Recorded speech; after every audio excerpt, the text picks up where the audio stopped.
عزیزان گرامی، اسلام بنیادی طور پر کیا فلسفی ہے، کیا نظریہ ہے اور کس چیز پر انحصار کرتا ہے؟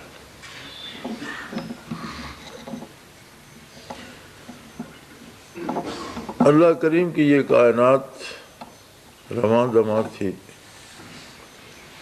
لوگ زندگی گزار رہے تھے،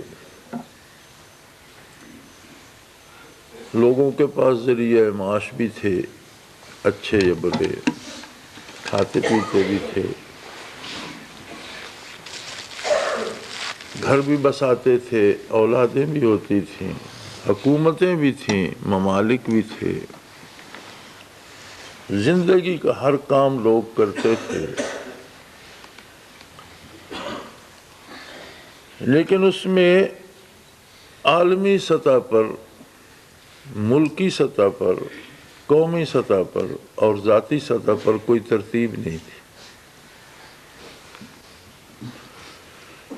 کوئی ایسا نظام نہیں تھا جو نوع انسانی کو یکجا کر سکے، نوع انسانی کو ایک دوسرے کے لیے مفید ثابت کر سکے۔ اسلام نے آقا نامدار حضرت محمد الرسول اللہ صلی اللہ علیہ وآلہ وسلم نے نوع انسانی کو ترتیب عطا کی۔ اب ظاہر ہے ہر ترتیب کے لیے کوئی بنیاد ہوتی ہے، ایک نقطہ، ایک مقام بنیادی ہوتا ہے۔ جیسے آپ دیکھتے ہیں آپ کے ملک میں ایک فوج کی ترتیب ہے، لیکن حکومت اس کا بنیادی اور مرکزی نقطہ ہے جس سے وہ شروع ہوتی ہے اور جس پر ختم ہوتی ہے۔ انسانیت کے لیے اللہ جل وعلا نے اپنی ذات، اپنی معرفت اور اپنے ساتھ ایمان کو بنیاد قرار دیا۔ اس ایک نقطے نے ساری مخلوق کو یکجا کر دیا، ساری انسانیت کو ایک مقام پر کھڑا کر دیا۔ تم کس کے بندے ہو؟ اللہ کے۔ میں کس کا بندہ ہوں؟ اللہ کا۔ وہ کس کا بندہ ہے؟ اللہ کا۔ وہ کس کا بندہ ہے؟ اللہ کا۔ انسانوں میں مغایرت ختم ہو گئی۔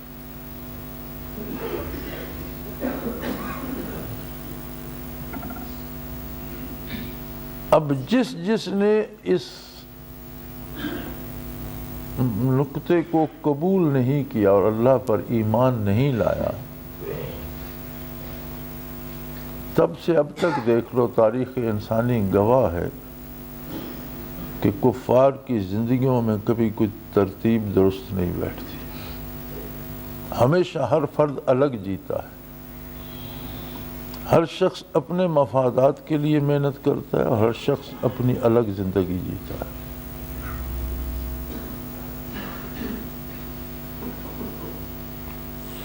ایمان کے بعد آپ ارکان اسلام کو دیکھیں،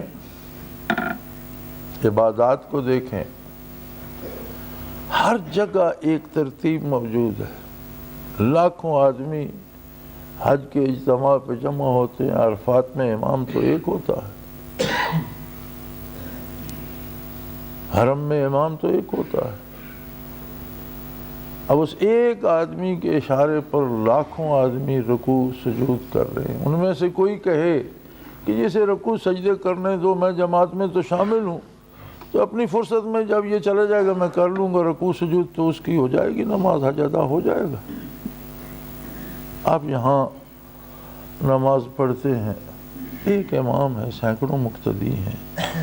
اب کوئی کہتا ہے یار میری ذرا طبیعت نہیں ٹھیک، تو میں تھوڑی دیر اونگ لیتا ہوں، پھر بعد میں اسی طرح کر لوں گا جس طرح اس نے رکوع سجود کیا، تو اس کی نماز ہو جائے گی جماعت سے۔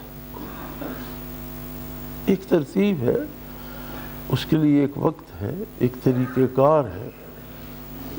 جو کرے گا کرے گا، جو نہیں کرے گا رہ جائے گا۔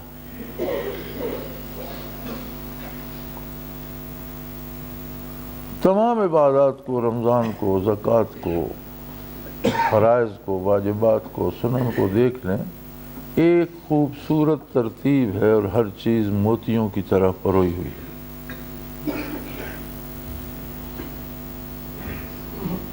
مومن کی زندگی ایک ایسی ترتیب میں پرو دی گئی ہے جو اللہ نے بنائی ہے اور جو رسول اللہ صلی اللہ علیہ وسلم نے ارشاد فرمائی۔ ہر بندے مومن اتنا اہم ہے، اتنا قیمتی ہے کہ اس کا نظام اوقات اللہ رب العزت ترتیب دیتے ہیں، اسے کب سونا ہے، کب جاگنا ہے، کیا کرنا ہے، کیا نہیں کرنا۔ اتنی عظمت ہے ہر مومن کے لیے کہ اللہ و اللہ کا رسول صلی اللہ علیہ وآلہ وسلم اسے نظام حیات عطا فرماتے۔ اب اس کا احساس خود اسے ہو یا نہ ہو، پوری حیات طیبہ میں دیکھ لیں، ترتیب، نظام اوقات، ذمہ داریاں اور کام موجود ہے۔ اور آج تک کی امت مرحومہ کی تاریخ پہ نظر دوڑائیے، جہاں یہ ترتیب خراب ہوئی وہاں سے امت کا زوال شروع ہوا۔ حق نے اللہ کی توفیق سے پھر یہ ترتیب قوم کو لوٹا دی، وہاں سے پھر اقبال مندی کی طرف چل پڑے۔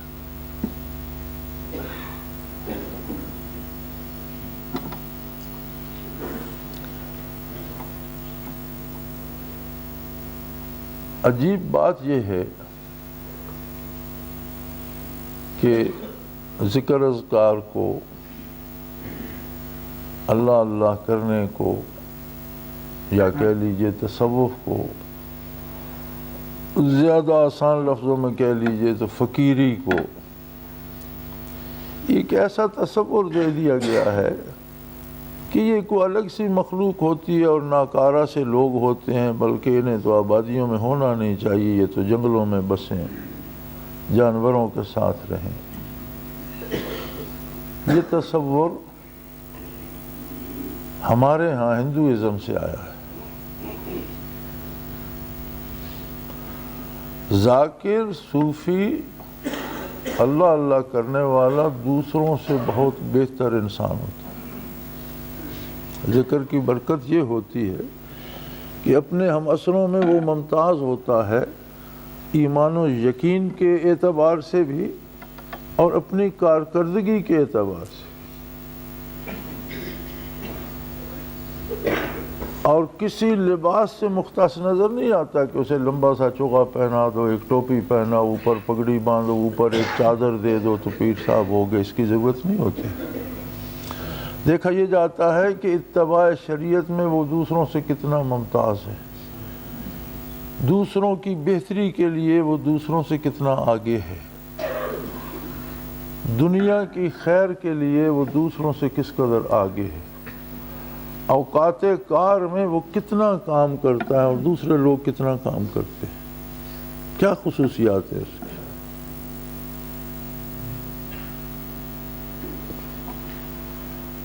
کائنات میں بے مثل و بے نظیر ہستی محمد الرسول اللہ صلی اللہ علیہ وسلم کی ہے، لیکن آپ صلی اللہ علیہ وسلم کی بود و باش ایسی تھی کہ باہر سے لوگ ملنے آتے تو صحابہ کرام خصوصاً سیدنا ابوبکر صدیق رضی اللہ تعالیٰ عنہ اشارہ فرماتے کہ یہ حضور تشریف رکھتے ہیں،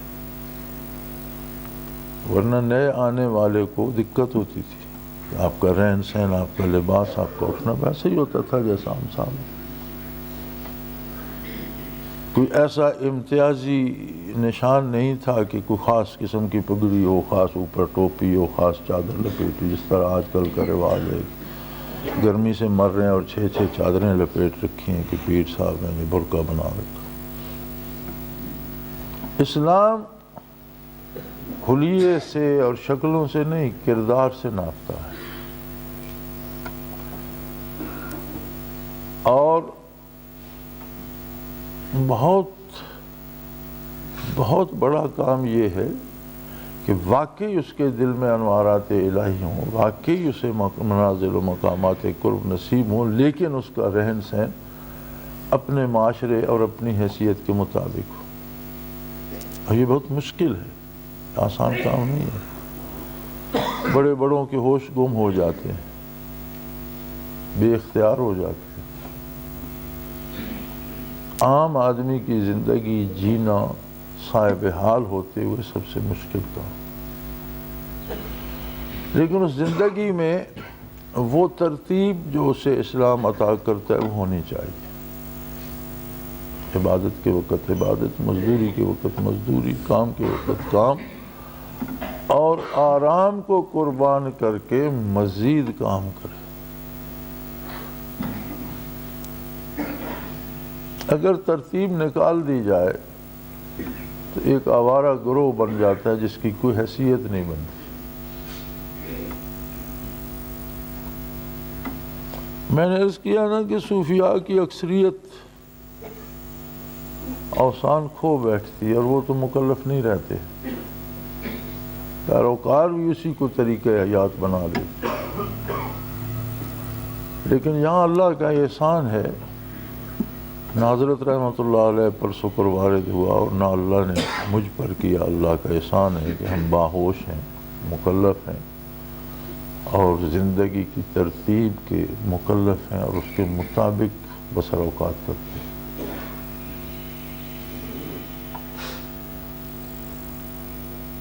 یہ درست ہے، کچھ لوگ سیکھنے والے ہوں گے، کچھ سکھانے والے ہوں گے، لیکن اس سب کی ایک ترتیب ہے۔ اب آپ کی جو کارکردگی کی ترتیب بنائی گئی وہ یہ ہے کہ جہاں کہیں، جیسے حضور اکرم صلی اللہ علیہ وسلم کا ارشاد ہے کہ اگر 2 آدمی بھی سفر پر نکلو تو ان میں سے ایک کو امیر مقرر کرو۔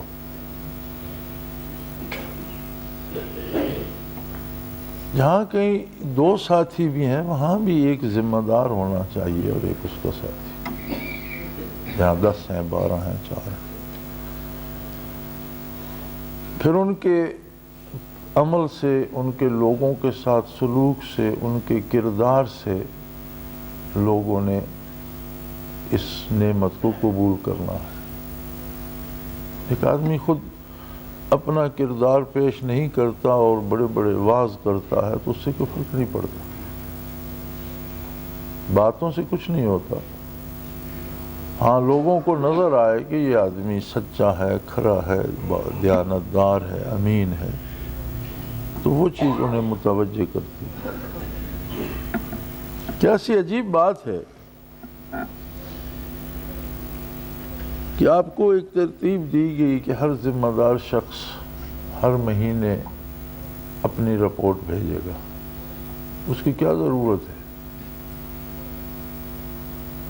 ضرورت یہ ہے کہ یہ پتہ چلتا رہے کہ کہاں کتنا کام ہو رہا ہے، اور اگر کام ہو رہا ہے تو مرکز اس میں کیا اس کی خدمت کر سکتا ہے، وہاں اسے کس قسم کی دقت ہے، اسے کتابیں چاہیے، اسے کوئی اطلاعات چاہیے، انفارمیشن چاہیے، کیا اس کی ضرورت ہے، کیا اس کے مسائل ہیں، کتنا کام ہوا ہے اور کتنا نہیں ہوا۔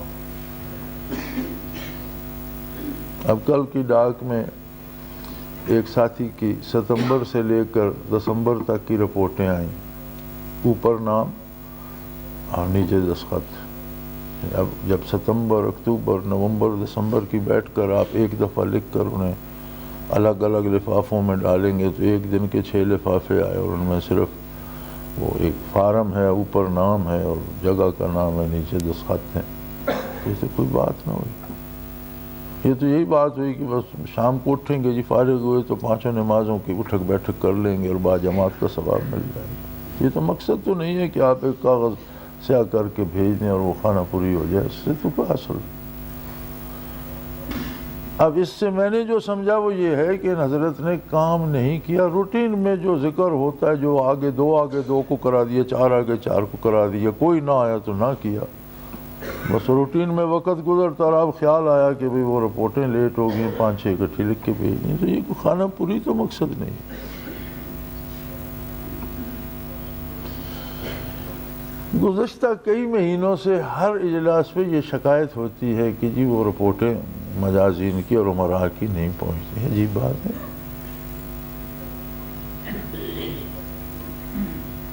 اگر نہیں پہنچتے تو اس کا مطلب یہ ہے کہ جو بندہ مہینے میں ایک فارم کی خانہ پوری کر کے بھیج نہیں سکتا وہ کام کیا کرتا ہوگا؟ یعنی جس بندے میں اتنا تساہل ہے کہ مہینے میں ایک بار اپنے حالات یا اپنی جو کچھ اس نے کیا کارکردگی کہ ایک فارم پر کر کے ڈاک میں نہیں ڈال سکتا،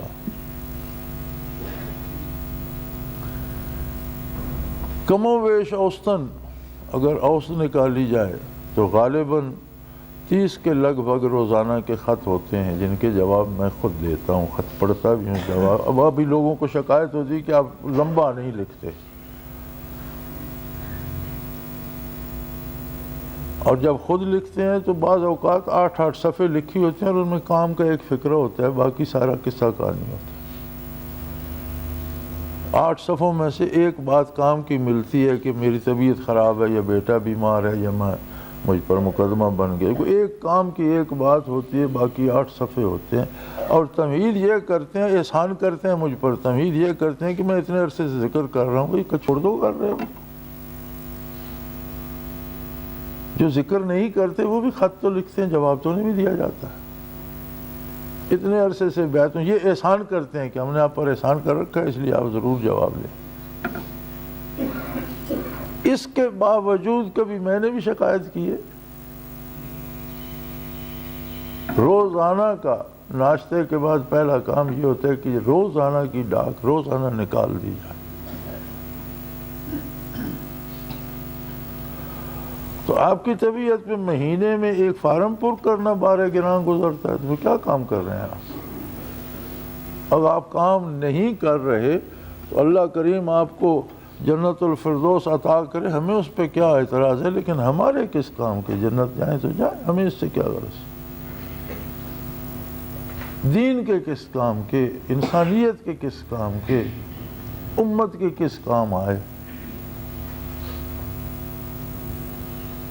یہ تو کسی کو ہے تو جو ذکر نہیں کرتے اللہ ان سب کو جنت بھیج دے تو کون ہے جو اسے منع کرے گا؟ اس کے لیے صرف ایمان شرط ہے۔ اس نے کافر کے لیے منع کیا ہے کہ کافر کو نہیں بخشوں گا جو کفر پر مرے گا، لیکن مرنے سے پہلے وہ بھی توبہ کر جائے تو اس کی صرف توبہ اس کی بخشش کے لیے کافی ہے۔ اس کی بخشش کو تو کوئی نہیں روک سکتا، وہ جسے چاہے بخشے، جب جتنا چاہے بخشے۔ سوال یہ ہے کہ جو ذمہ داریاں تھیں جو اللہ کریم نے اور اللہ کے حبیب صلی اللہ علیہ وسلم نے ہمارے ذمہ لگائی ہیں، ان میں سے ہم نے کیا ادا کیا؟ ہندوانہ تہوار ہے بسنت، اب اس کے لیے تو کراچی تک سے اور پشاور تک سے ٹرینیں لاہور جمع ہو رہی ہیں کہ وہاں بسنت منایا جائے۔ وہ تو کسی پر احسان نہیں کر رہے، ہزاروں روپے ایک ایک فرد خرچ کر کے آئے گا۔ رات ٹیلی ویژن پر دکھا رہے تھے نوجوان بچیاں بھی آ رہی ہیں کراچی سے، نہ کسی کو پردے کا ڈر ہے، نہ کسی کو اعتراض ہے، نہ کسی کا کوئی مسئلہ ہے، نہ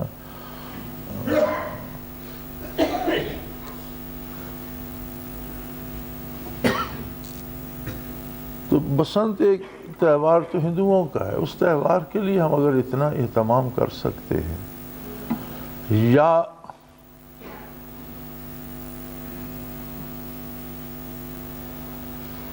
یہ کہا جاتا ہے کہ جی خوشی کا ایک اظہار ہے، کرنا چاہیے، حالانکہ اس کی بنیاد مسلمانوں کے قتل عام پر رکھی گئی تھی۔ یہ تہوار جو ہے یہ ایجاد تب ہوا تھا جب مسلمانوں کا قتل عام کر کے ہندوؤں نے، کہ لمبی تفصیل ہے میں اس میں جانا نہیں چاہتا، اس پر شروع ہوا تھا۔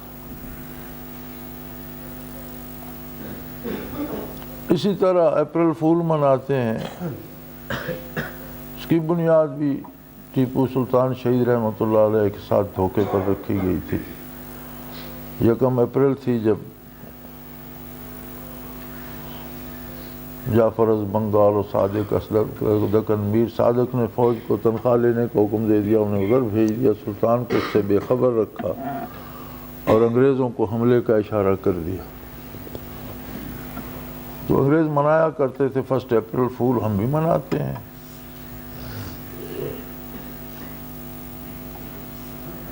مجھے ان کے منانے پہ اعتراض نہیں ہے، ہر ایک نے اللہ کریم کے پاس جانا ہے اور جو کچھ کر رہا ہے اپنے لیے کر رہا ہے، جواب دے گا۔ میں تو صرف یہ عرض کرنا چاہتا ہوں کہ اگر ان رسومات کے دل دادا اس کی پابندی اوقات سے نہیں چوکتے تو یہ اللہ اللہ کرنے والے کیوں اپنی ذمہ داریوں سے چوکتے؟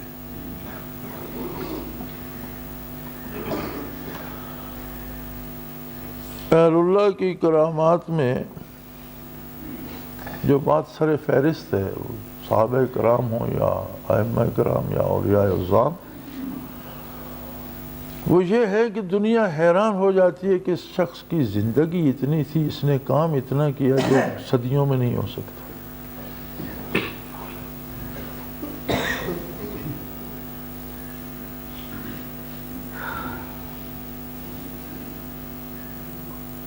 ائمہ فقہ میں سے ایک امام صاحب کی وصیت تھی کہ میرے غسل کے لیے جو پانی گرم کیا جائے اس کے نیچے جو آگ جلائی جائے وہ ان تراشوں کی جلائیں جو میں نے زندگی بھر کلمے تراشی اور ان کے جو تراشے بچے، اور ان کی تصنیفات کو زندگی پر پیدا ہونے سے لے کر مرنے پر تقسیم کیا گیا تو 18 صفحے فی یوم آئے۔ بچپن گزرا، جوانی گزری، تعلیم حاصل کی، پھر لکھنا شروع کیا اور اتنا لکھا، تفاسیر، احادیث، فقہ، اتنا لکھا کہ 18 صفحے فی دن پوری زندگی پر آئے۔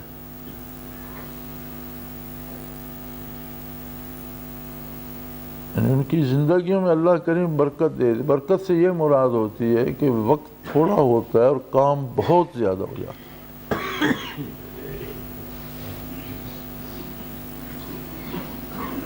خود اگلے دن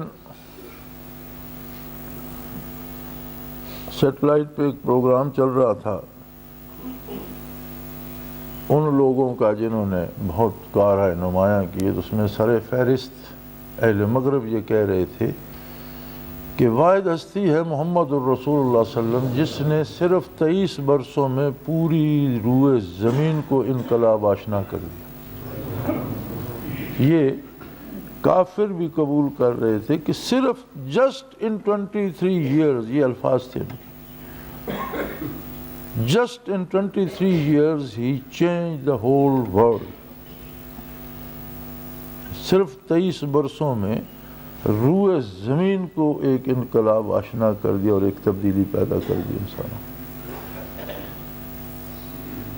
دیکھا یہ جاتا ہے کہ کس کو وقت کتنا ملا اور اس نے کام کتنا کیا، اور کام کی توفیق وہ اسے دیتا ہے جو خلوص سے کرنا چاہتا ہے۔ تو مجھے اس چیز سے بڑی کوفت ہوتی ہے کہ جب ہر مہینے کے اس آپ کے اجلاس کے بعد کی رپورٹ میں یہ بات سر فہرست ہوتی ہے، جی کو منتھلی رپورٹس نہیں آ رہی۔ کیا عجیب بات ہے، آپ لوگ کام نہیں کرنا چاہتے؟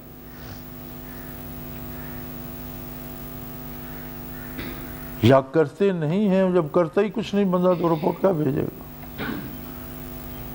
آپ اپنا روزگار کریں، آپ اپنے بچے پالیں، آپ اپنا کاروبار کریں، لیکن 24 گھنٹے میں سے کوئی 10 منٹ 24 منٹ ہی صحیح وہ اپنے مشن پہ دین پہ بھی لگائیں تو صحیح۔ اور اگر ایک مہینہ آپ 24 منٹ روزانہ لگاتے رہیں تو اس کی کچھ تو اس میں یا رکاوٹ ہوگی یا اس کی ترقی ہوگی یا اس میں کچھ تو ہوا ہوگا۔ آپ نے کیا کھویا کیا پایا وہ بتائیں تو صحیح، تاکہ اس کے مطابق مزید لائحہ عمل بنایا جائے یا آپ کو بتایا جائے یا کچھ کوشش کی جائے۔ ایک حیوان بھی زندگی جیتا ہے، روزی پیدا کرتا ہے، بچے پیدا کرتا ہے، مر جاتا ہے، خاندان کا تسلسل قائم رہتا ہے۔ اگر یہی کچھ انسان نے بھی کر کے مر جانا ہے تو انسان میں اور حیوان میں فرق کیا ہے؟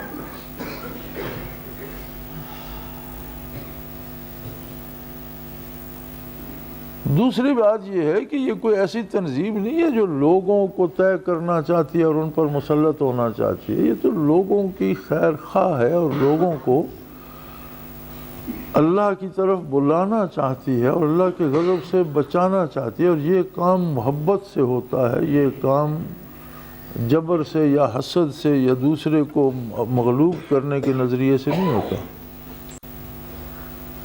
اللہ کی مخلوق سے آپ کو محبت ہوگی تو آپ چاہیں گے کہ اس کا بھلا ہو۔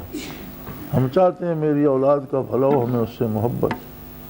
ہم چاہتے ہیں احباب کا بھلا ہو، ان سے محبت ہے، اور یہ چاہنا کہ اللہ کی ساری مخلوق کا بھلا ہو، یہ اظہار محبت ہے، محبت سے ہوگا۔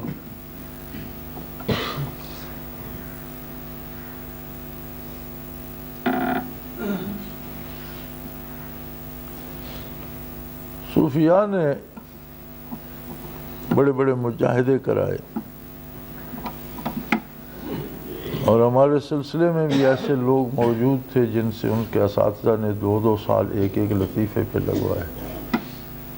2 سال میں ایک لطیفے کا سبق دیتے تھے، پھر 2 سال بعد دوسرے۔ یہ توفیق اللہ نے حضرت رحمۃ اللہ علیہ کو عطا کی، یا وقت کی ضرورت تھی کہ ہم نے چند دنوں میں لوگوں کو نہ صرف لطائف بلکہ فنا بقا تک جاتے دیکھا، اس کے بھی ہم گواہ ہیں۔ اور تھوڑے سے عرصے میں اس دعوت ذکر کو روئے زمین پر پھیلتے دیکھا، اس کے ہم چشمدید گواہ ہیں۔ ایک آدمی دور دراز دیہات میں ایک گاؤں میں بیٹھا ہے، دیہاتی آدمی ہے، کاشتکار ہے، اور اس کی بات روئے زمین پہ سنی جاتی ہے، تھوڑے سے ہی، لیکن کوئی ملک ایسا نہیں جہاں لوگ لبیک نہیں کہتے، یہ کوئی معمولی بات نہیں ہے۔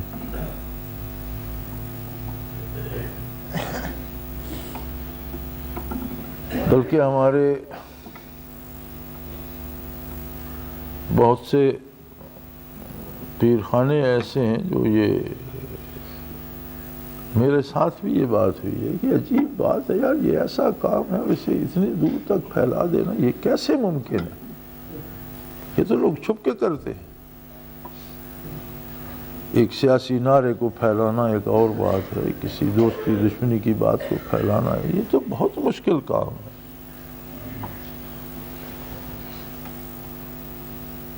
لیکن یہ آپ سب کے سامنے ہوا اور ہو رہا ہے الحمدللہ۔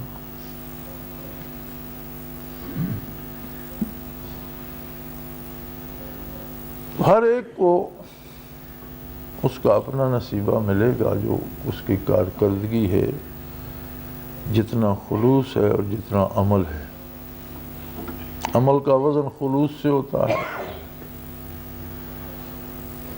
تو میرے بھائی، آپ صرف تقریروں کا انتظار نہ کیا کریں، دنیا دار عمل ہے، اور اس وقت جو ذمہ داری جس کے ذمے ہے خدا کے لیے، اسے پوری دیانتداری سے پورا کریں، ورنہ ہماری کوتاہی سے جو لوگ اس نعمت سے محروم رہ گئے، شاید ان کی جواب طلبی ہمیں دینی مشکل ہو جائے۔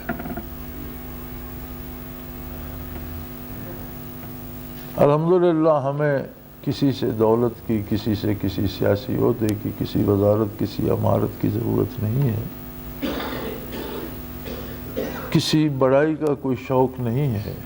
ایک ذمہ داری ہے، ہم خادم ہیں ایک بارگاہ کے، اور اس بارگاہ سے جو نوکری ملی ہے وہ ادا کرنی ہے۔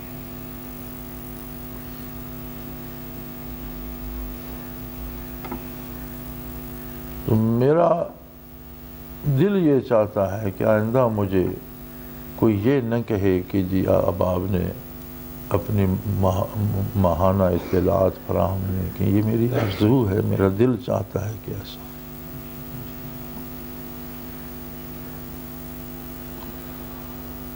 المرشد کے لیے ہماری کوشش ہوتی ہے کہ یہ دنیاوی باتوں سے یکسر پاک رہے اور اول و آخر دین کی بات کرے، ورنہ شاید اس میں ہم اشتہارات ہی چھاپنا شروع کر دیں تو کتنی آمدن ہو جائے۔ دنیاوی مضامین، قصے، کہانیاں، ایک آدھ افسانہ شروع کر دیں تو کتنے غیر متعلقہ لوگ بھی اسے خرید کر پڑھیں، کیونکہ ناول، افسانے، جھوٹ تو ہر کسی کو پسند ہوتا ہے، پڑھنے کی کوشش کرتے ہیں، اس کے لیے وقت نکال لیتے ہیں۔ اب کتنا آپ کسی منتھلی میگزین کو اٹھا کر دیکھیں اور پھر اس کے اشتہاروں کا اندازہ کریں، تو لاکھوں روپے اخباروں میں اور منتھلی میگزین میں آمدن ہی اشتہاروں کی ہوتی ہے، ورنہ جو پرچہ بکتا ہے وہ تو بمشکل اپنی چھپائی اور کاغذ کے اخراجات بھی پورے نہیں کرتا۔ کہ جو آمدن لوگ اس سے حاصل کرتے ہیں اس کا اصل بلکہ ایک الگ شعبہ ہوتا ہے مارکیٹنگ کا، جو اشتہار جمع کرتے ہیں اور پیسے اکٹھے کرتے ہیں۔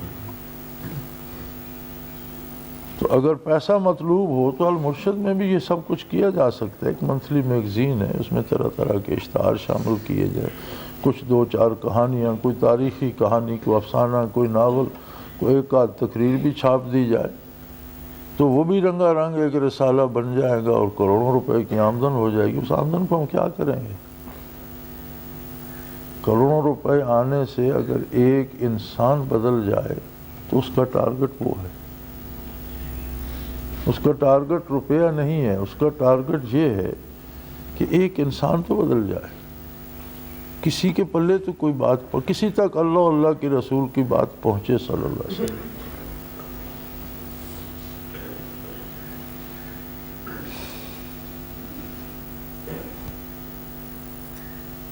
اسی طرح تعلیم کا نظام ہے، ہم بڑی ہمت سے اسے برقرار رکھے ہوئے ہیں الحمدللہ،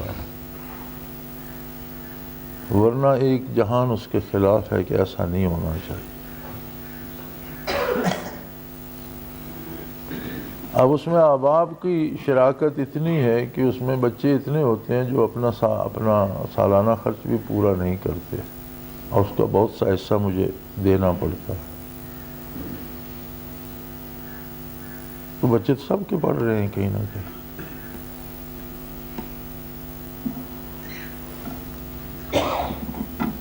لاہور جو ادارے بنے تھے جب تک وہ ضرورت مند رہے تب تک انہیں مرکز ادا کرتا رہا، اور جب وہ اپنے پاؤں پر کھڑے ہوئے تو تب ان لوگوں نے اچک لیے۔ اب جو وہ کماتے ہیں وہ یہ 2-4 کرنل بریگیڈیئر کھا جاتے ہیں اور اپنا موج میں لا کر رہے ہیں۔ کیسی عجیب بات ہے کہ ایک بین الاقوامی تنظیم سے 2-4 بدماشوں نے چھین لیے اور ہر کوئی بے فکر ہے۔ ایک میری درد سر ہے کہ ان کے ساتھ میں جھگڑا کرتا رہا ہوں، باقی مجھ سے تو کبھی کسی نے پوچھا بھی نہیں کہ اس میں کیا ہوا کیا نہیں ہوا۔ حالانکہ انہیں اب تک یہ خطرہ تھا کہ یہ ساتھیوں سے کہے گا اور وہ ہمیں مار پیٹ کریں گے۔ سمجھتے ہی نہیں ہیں لوگ، مار پیٹ کرانا تو میرا کام نہیں ہے، مجھے تو اللہ نے محبت بانٹنے کا حکم دیا ہے، نفرتیں اور لڑائیاں بانٹنے کا نہیں۔ لیکن لوگوں کا اپنا اپنا خیال، اپنا اپنا نظریہ ہے۔ ایک حق ہے، مرکز کا ایک حق ہے، تنظیم کا ایک حق ہے، دارالعرفان کا ایک اس کی ملکیت ہے، اس پر آپ ناجائز قابض ہیں، اس کا جتنا دفاع ہو سکے گا وہ میری ذمہ داری ہے، جو میرے بس میں ہے وہ میں کرتا رہوں گا۔ اب ڈاکو چور ہر ایک سے چھین لیتے ہیں، لیکن کیا یہ ساری جماعت کی ذمہ داری نہیں ہے، صرف میری ہے؟ اور اس پہ جو عدالتی اخراجات اٹھتے ہیں وہ مجھ سے لیے جاتے ہیں، اور جو وہ کرتے ہیں وہ اداروں کی آمدن سے کرتے ہیں۔ آپ لوگوں نے کبھی اس میں دلچسپی لی، پوچھا کیا ہو رہا ہے کیا نہیں ہو رہا؟ جماعت تو آپ کی بھی ہے، مرکز تو آپ کا بھی ہے۔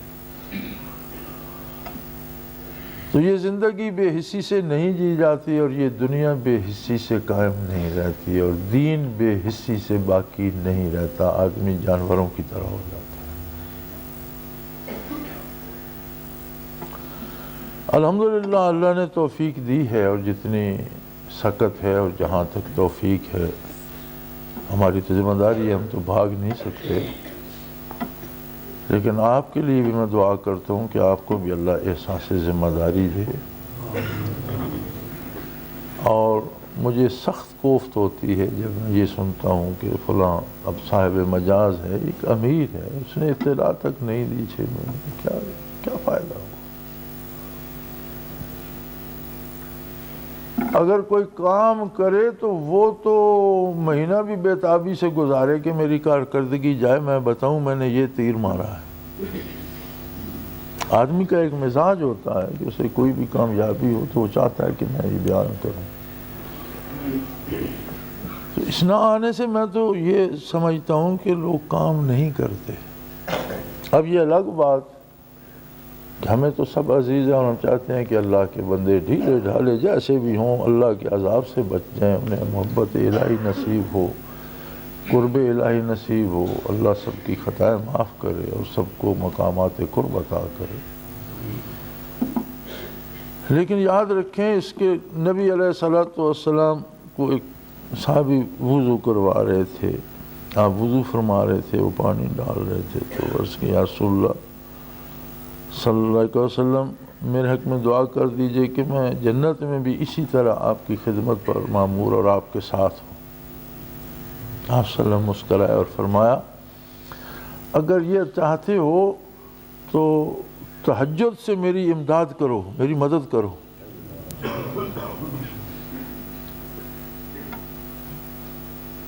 یہ نہیں کہ حضور صلی اللہ علیہ وسلم اس کے تہجد کے محتاج تھے، شریعت ہے یہ ایک ترتیب کا نام۔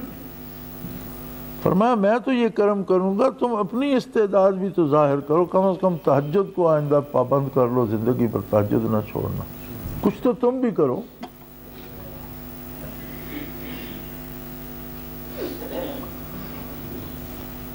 تو ہر آدمی کی اپنی ذمہ داری کی ایک حیثیت ہوتی ہے اور اللہ کریم حاضر و غائب تمام احباب کو توفیق دے۔ غیر ملکی احباب کو بھی چاہیے کہ وہ بھی اپنی کارکردگی کی رپورٹ بھیجا کریں۔ یورپ وغیرہ سے آ جاتی ہے، باقی احباب جو جہاں ہے ای میل سے بھیج دے، جو دور ہے ملک سے باہر ہے، اب یورپ سے ای میل پہ رپورٹ آ جاتی ہے، وہ پرنٹر سے نکال کر دفتر والوں کو دے دے تو پتہ چلتا ہے کہ ان کی کارکردگی کتنی ہے، کتنے مراکز ہیں، کتنے لوگ ذکر کرتے ہیں، کہاں انہیں کوئی تکلیف پیش آئی، کہاں اللہ نے کامیابی دی، کتنا کام ہو رہا ہے، اسے پتہ چل جاتا ہے۔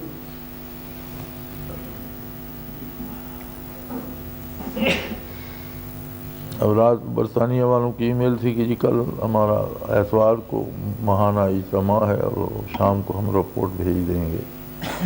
الحمدللہ انہوں نے، اب میرے خیال میں برطانیہ کا کوئی ایسا شہر نہیں جس میں انہوں نے مرکز نہ بنا دیا ہو، اور بہت بڑی جماعت ترتیب دے لی ہے، سال ڈیڑھ سال کے عرصے میں بے شمار لوگ اللہ اللہ کر رہے۔ کفرستان میں ایک روشنی کی کرن انہوں نے جلا رکھی ہے، ایک شمع جلا رکھی ہے۔ وہ محنت کرتے ہیں تو بتانا بھی چاہتے ہیں، اس کے لیے دعا بھی چاہتے ہیں۔ تو کتنی عجیب بات ہے کہ آپ پاکستان سے ایک لفافہ نہ بھیجیں۔ تو کوشش کیجئے، محنت کیجئے اور زندگی میں اللہ کے کسی ایک بندے کو اللہ سے آشنا کر دیجئے، تو یہ بھی ایک بہت بڑا کام ہے۔ کچھ چیزوں کا کردار پہ ایسا عجیب سا انحصار ہوتا ہے کہ کوتاہی ہم کرتے ہیں اور گمراہ دوسرے ہو جاتے ہیں، اور اس کی جواب دہی ممکن نہیں ہوگی۔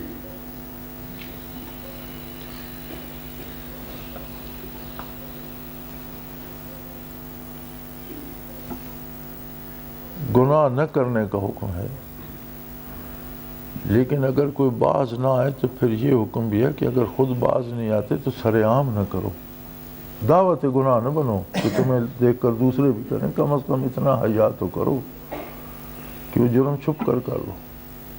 اس سے کیا ہوگا؟ جرم کی سزا تو ملے گی، جرم تو کیا، لیکن ایک اور سزا اپنے لیے اختیار نہ کر لو کہ دوسرا بھی تمہیں دیکھ کر گناہ کرے اور پھر جتنی سزا اسے ملے وہ بھی تم پر آئے۔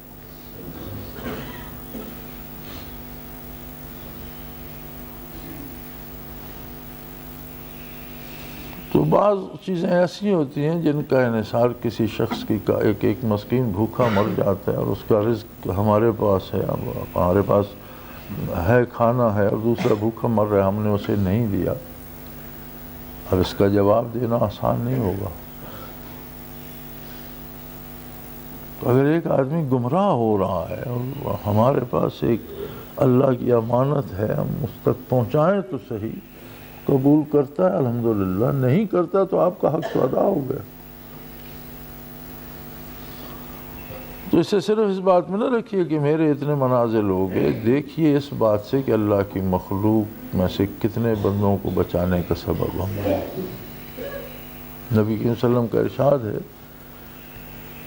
کہ میری مثال ایسے ہے جیسے جنگل میں کسی نے آگ جلا رکھی ہو اور پروانے دیوانہ وار اس میں گر رہے ہوں، اور کوئی شخص اس کے پاس کھڑا ہو جو لپک لپک کر انہیں آگ میں گرنے سے بچا رہا۔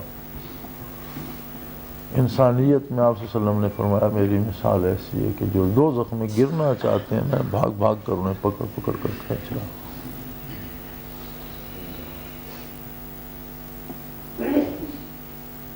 اور قرآن نے بھی آپ کی اس وصف کی تعریف فرمائی، کنتم علی شفا حفرۃ من النار فانقذکم منہا، تم تو دوزخ میں گرنے والے تھے، اللہ نے رسول اللہ صلی اللہ علیہ وسلم کو سبب بنا اور آپ نے تم لوگوں کو اچھک لیا، بچا لیا۔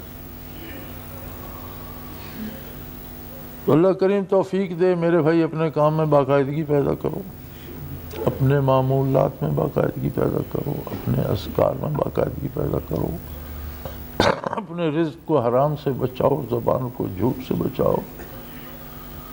فرائض سے تو مفر ہی نہیں، فرائض کے ساتھ نفلی عبادات کا اہتمام کرو، اذکار کا اہتمام کرو، اور کوئی دن تلاوت قرآن سے خالی نہیں ہونا چاہیے، خواہ چند آیتیں پڑھو لیکن قرآن حکیم کو ضرور پڑھا جائے۔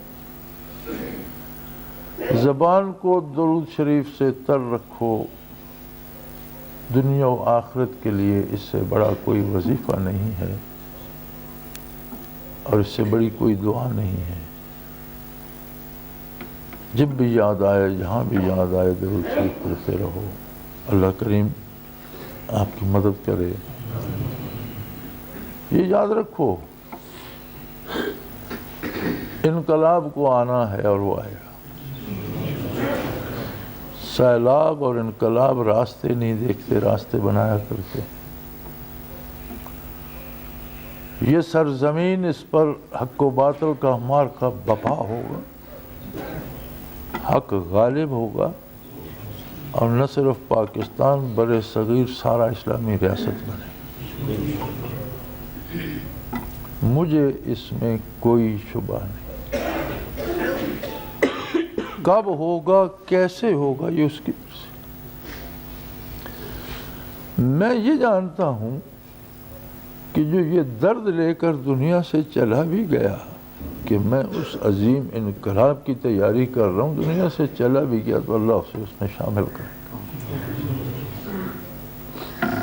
اور نبی کریم صلی اللہ علیہ وسلم نے بشارت دی ہے کہ آخر وقت میں غزوۃ الہند میں جو لوگ شریک ہوں گے وہ بلا حساب جنتی ہوں گے۔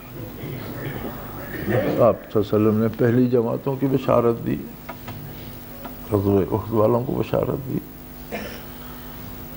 آپ نے بشارت دی کہ قسطنطنیہ پر جو اسلامی لشکر فتح کا جھنڈا لہرائے گا وہ بلا حساب جنت میں داخل ہوگا۔ اور آپ صلی اللہ علیہ وسلم نے بشارت دی کہ غزوہ ہند میں جو مجاہدین شریک ہوں گے وہ لوگ ہوں گے جو بلا حساب جنت میں داخل ہوں گے۔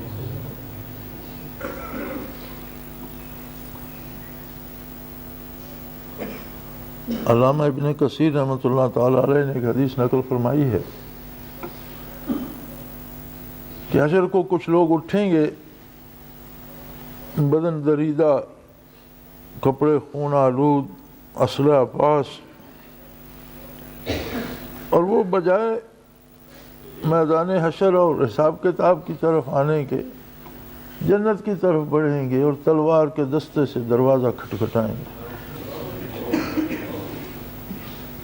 تو رضوان کہے گا کہ حضور آپ قبر سے اٹھ کر ادھر آ گئے، آپ کو تو ادھر جانا ہے، ابھی تو میزان عدل باقی ہے، اعمال تولے جائیں گے، پھر آپ کو پل صراط سے گزرنا ہے، پھر وہاں سے گزر کر اس طرف آئیں گے، وہاں کا پروانہ لائیے اور ضرور آئیے۔ حضور اکرم صلی اللہ علیہ وسلم فرماتے ہیں کہ وہ بندہ اللہ کی طرف مخاطب ہو جائے، بار الہا ہم گمراہ تھے، بے عمل تھے، گناہ گار تھے، تو نے ہم پر رحم فرمایا، اپنا نبی مبعوث فرمایا اور ہمیں دولت ایمان عطا فرمائی، ہمیں مال دیا، اولاد دی، گھر دیے، جان دی،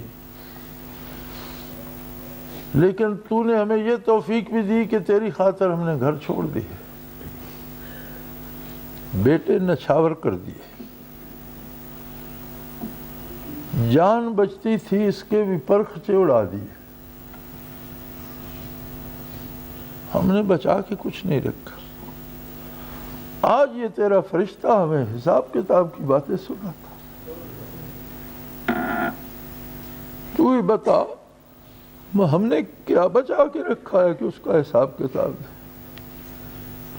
حضور فرماتے ہیں کہ رضوان کو حکم ہوگا کہ جنت کے سب دروازے ان کے لیے کھول دو، ان کی پسند کہاں جانا چاہتے ہیں، کہاں رہنا چاہتے ہیں۔ یہ وہ لوگ ہیں جو بلا حساب داخل ہوں گے، اور یہ انقلاب انشاءاللہ آئے گا، بہت بڑا مارکہ ہوگا،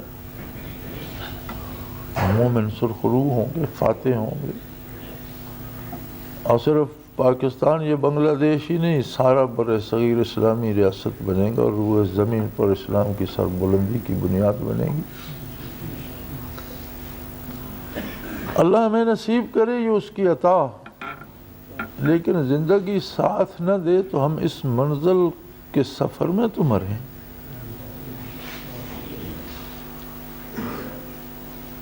کہ میں یہاجر اللہ، جو بھی اللہ کی طرف ہجرت کرتا ہے، اگر پہلے قدم پر بھی موت آ جائے تو اسے اجر ہجرت کا ملتا ہے۔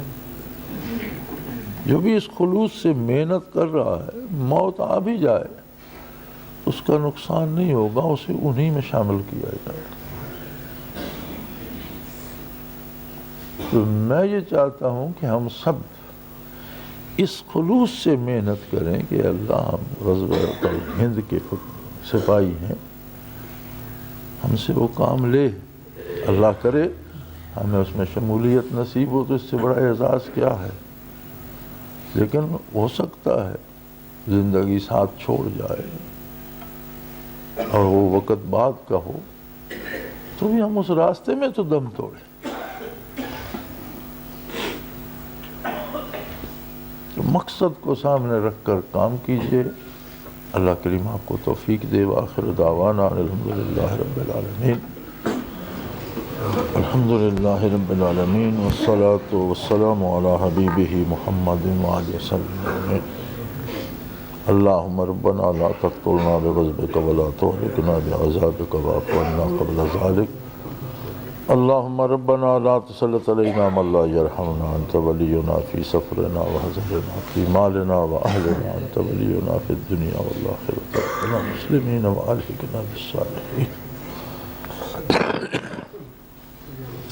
اللہم انصر الاسلام والمسلمین، اللہم اید الاسلام والمسلمین، اللہم اعز الاسلام والمسلمین۔ اللہم ربنا وفقنا لما تحب وترضى واجعل آخرتنا خیر من الأولى۔ اللہم ربنا سهل لنا امورنا كلها في ديننا ودنيانا، رب يسر رب يسر رب يسر ولا تعسر وتمم بالخير۔ اللہم ارزقنا حبك وحب حبيبك صلی اللہ علیہ وسلم۔ اللہم ارزقنا اتباع نبیك واتباع خلفاء الراشدین المہدیین، وصلی اللہ تعالی علی حبیبہ محمد برحمتک یا